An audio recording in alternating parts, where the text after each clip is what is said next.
I'm back to continue my series of stupid challenges. Today I'm going to try to make a friendship bracelet blindfolded. I think I can do it. I really do, because the other two challenges that I did, first of which was making a bracelet in thick gloves, and the second of which was making a bracelet with my thumbs tied down, those were physically limiting. I'll leave both of those linked in the description as well if you want to watch those. They were fun. And they were stupid, but they were fun.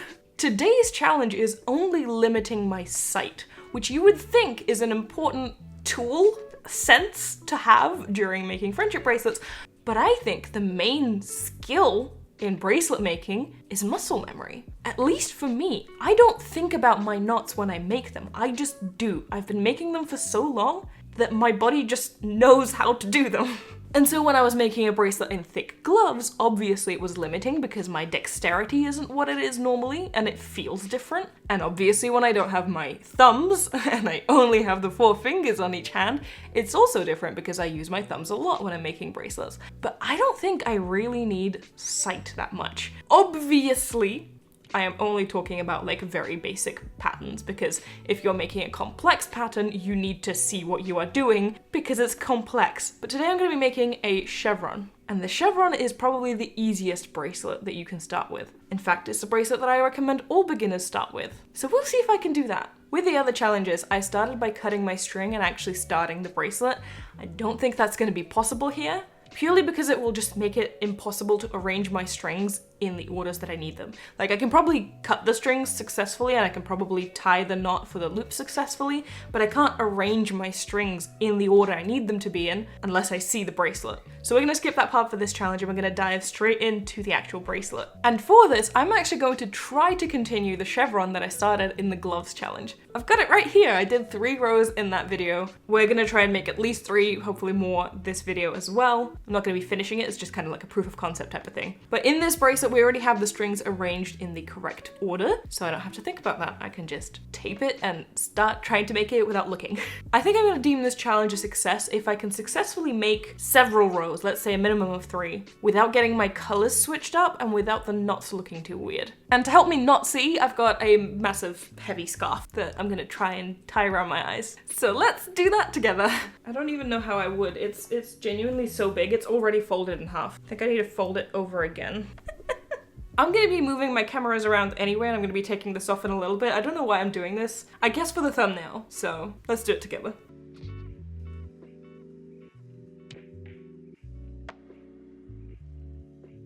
I can confirm that I actually cannot see. I can see like a little bit of light under my nose, but I don't think I can get rid of that fully. And it's not like I can actually see anything anyway, just a little bit of light. So I'm gonna say it's fine, plus I'll close my eyes anyway.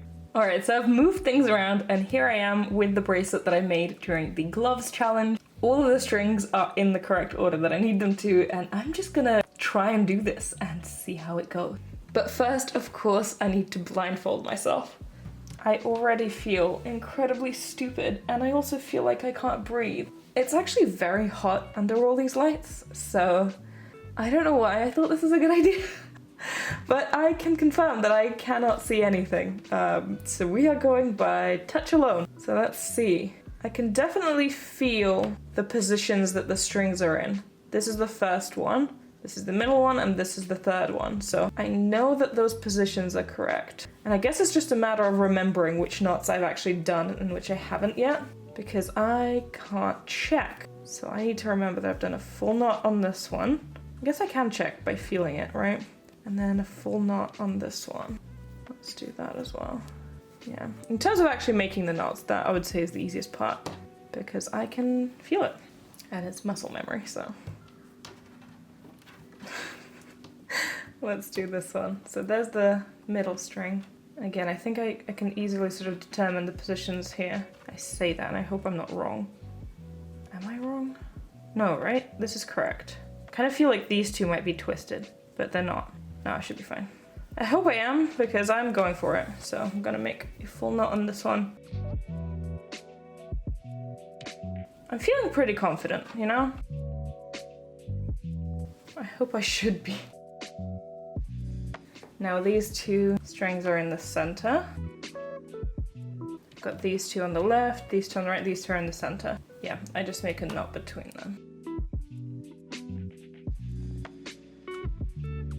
I'm hoping that that was successful.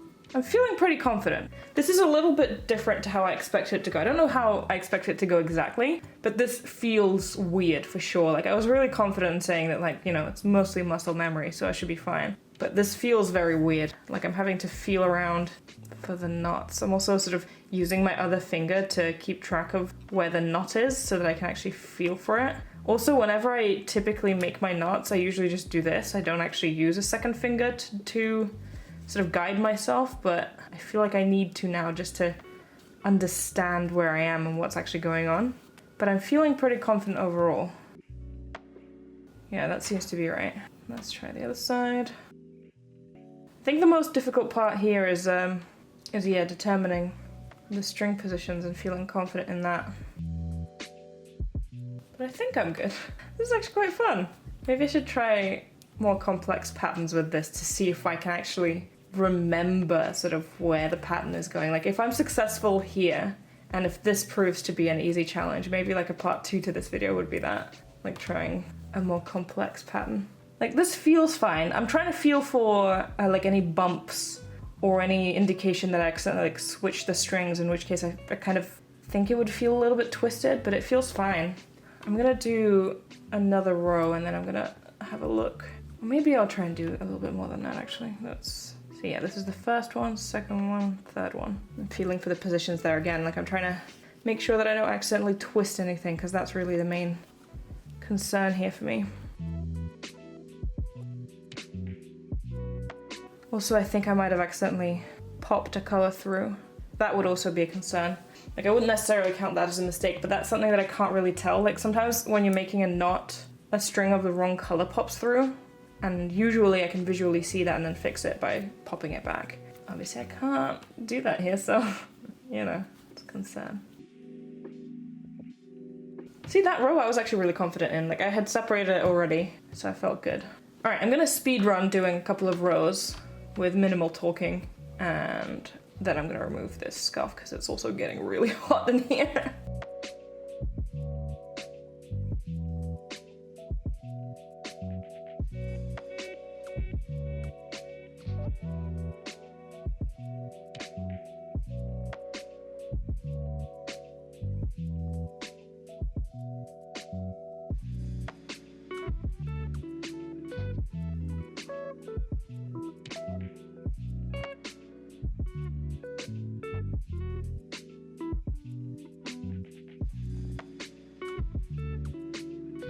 All right, I think I'm gonna take this off now and have a look at what I did.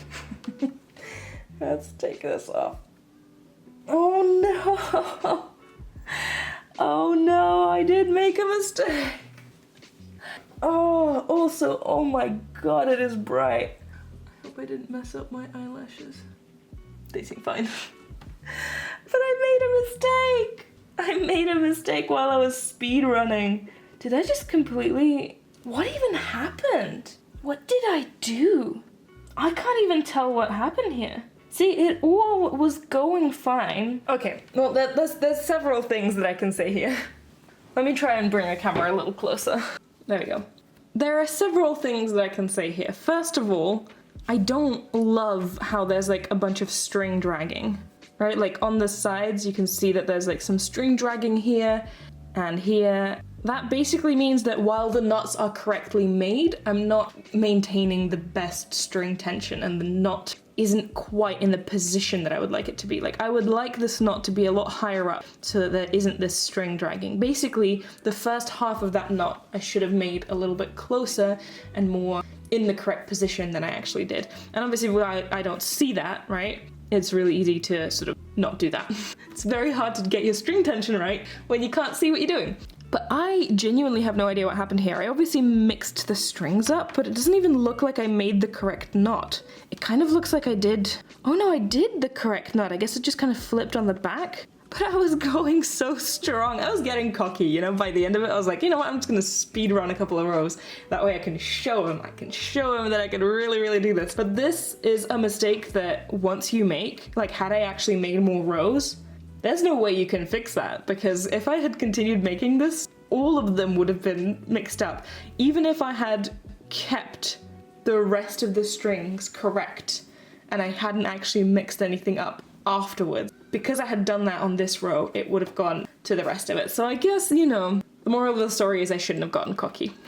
If I had just continued doing it quietly and normally, maybe it would have been a little bit more successful, so yeah.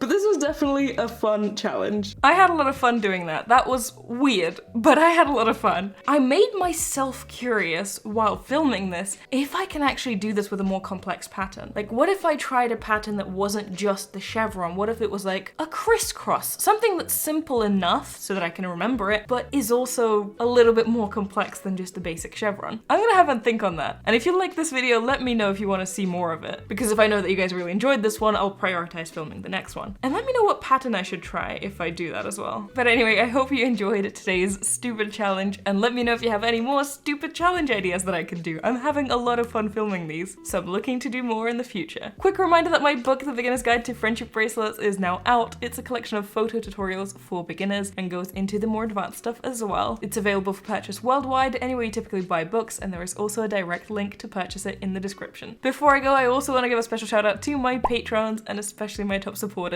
It's with their support that I'm able to create the videos I do on this channel, so thank you so much. If you also want to become a patron and support the work that I do on this channel, the link to that is in the description. But in any case, I really hope you enjoyed today's video, and I will see you in my next one.